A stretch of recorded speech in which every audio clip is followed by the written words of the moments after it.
हा प्रश्न magnetic field due to electric current या चॅप्टरवर सीईटी 2019 आणि सीईटी 2024 असा 2 वर्ष विचारलाय.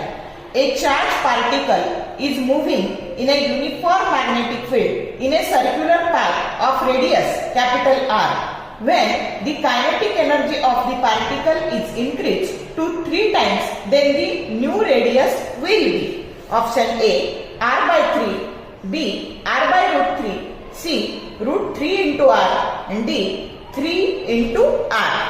आता आपल्याला काय दिलंय तर हा जो चार्ज पार्टिकल R अशा रेडियस मध्ये मूव्ह होते तर त्याची कायनेटिक एनर्जी 3 टाइम्स जर इन्क्रीज झाली तर त्याची रेडियस किती असेल असं विचारलंय. मग आता बघा इथं सायक्लोट्रॉन मध्ये असा जो तुमचा पार्टिकल फिरतो तर त्याची जी कायनेटिक एनर्जी आहे त्याचा formula half m v square that is equal to q square B square r square divided by 2m.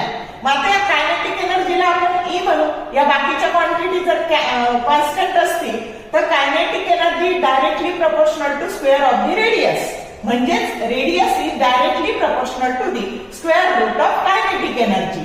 मग आपल्याला ही रेडियस काढायची आहे कधी की ही एनर्जी इनिशियल एनर्जीच्या 3 टाइम्स झाल्यावर. मग E2 बरोबर काय टाकायचं थ्राइस E1 टाकायचं.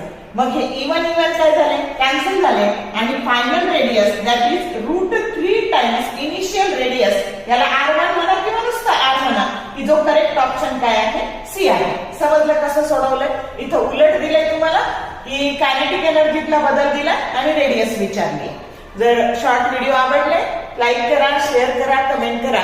For more useful tips and tricks keep watching wings of physics. Thank you very much.